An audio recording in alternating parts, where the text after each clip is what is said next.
સારી વાતો કરી છે। મિલેટ્સ એટલે શું છે? મિલેટ્સ એટલે નાના દાણા, જેમ કે રાજગરો છે, રાગી છે, જુવાર છે, એ બધા અનાજમાંથી, એ આખા ઝીણા દાણાવાળા અનાજ હોય એમાંથી પણ સરસ વાનગીઓ બનાવી શકાય।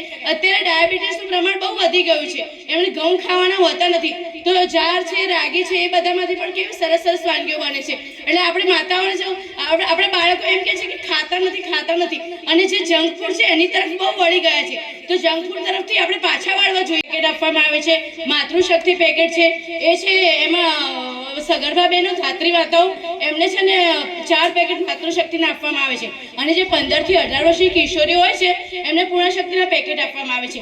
એ પેકેટનો આપણે એનો ઉપયોગ કેટલો થાય આપણને ખબર નથી, તો એમાંથી અમે છે ને આજે બધી વિવિધ વાનગીઓ બનાવી છે।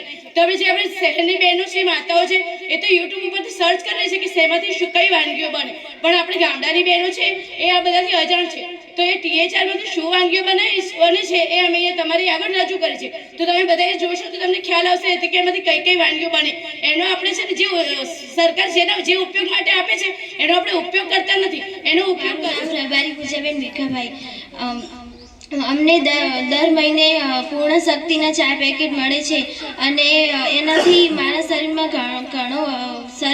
મારા વજનમાં ઘણો વધારો થાય છે, અને એસબીમાં પણ ઘણો વધારો થાય છે, અને માતૃશક્તિના પેકેટ મળે છે 4, એમાંથી હું જુદી વાનગી બનાવી અને ખાઉં છું। એમાંથી મારું વજન પણ વધે છે અને પોષણ પણ મળે છે। મારું નામ જાયદાબેન છે, દૂધકા 2 આંગણવાડીમાં મારું બાળકનું નામ છે। મારા બાળકને 6 માસથી 3 વર્ષમાં આવે છે। મારા બાળકને THRના 7 પેકેટ મળે છે, એમાંથી હું રોજ અલગ વાનગી બનાવીને એને ખવડાવું છું।